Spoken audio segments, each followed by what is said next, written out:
Hello, everybody. I just received a full briefing from our emergency response teams, including FEMA and agencies that are going to be helpful in the response and recovery efforts. The Department of Energy, the Department of Transportation, the Department of Health, Homeland Security, and the Department of Health and Human Services. Obviously, everybody is aware at this point that this is going to be a big and powerful storm. And all across the eastern seaboard, I think everybody is taking the appropriate preparations. I've spoken to all the governors in all these states. They have issued emergency declarations. Those have been turned around quickly here in the White House. We have pre-positioned assets so that FEMA personnel are working closely with state and local governments. We're making sure that food and water and emergency generation is available for those communities that are going to be hardest hit. We anticipate that the center of the storm is going to hit landfall sometime this evening. But because of the nature of this storm, we are certain that this is going to be a slow-moving process through a wide swath of the country, and millions of people are going to be affected. So the most important message that I have for the public right now is please listen to what your state and local officials are saying. When they tell you to evacuate, you need to evacuate. Do not delay. Don't pause. Don't question the instructions that are being given, because this is a serious storm and it could potentially have fatal consequences if people haven't acted quickly.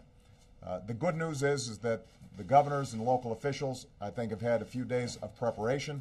There's been extraordinarily close coordination between state, federal, and local governments.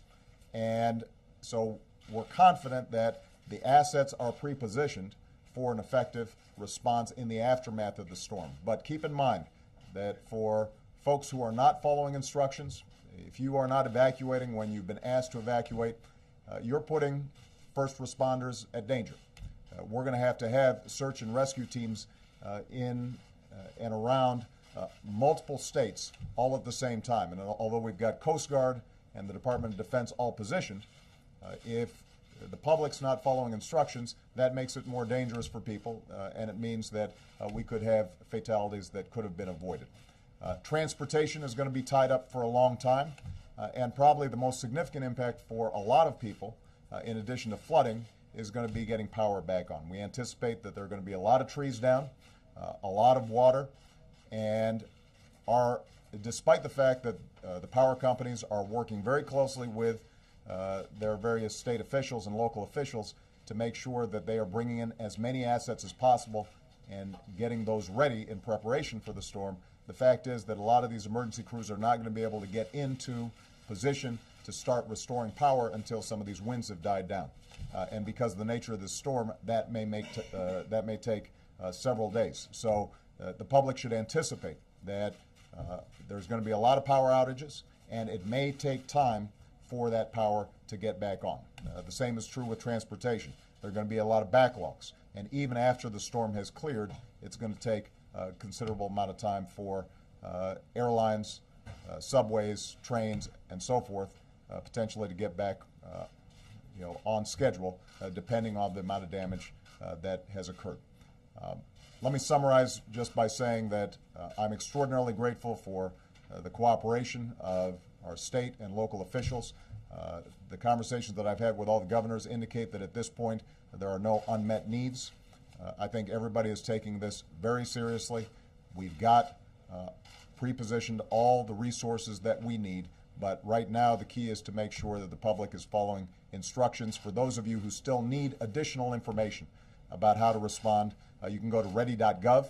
That's ready.gov, and that website should provide you with all the information that your family needs in terms of how you can prepare for this storm. Our thoughts and prayers go out to all the people who are potentially affected. We are extraordinarily grateful for our first responders because they're going to be working 24/7 around the clock nonstop.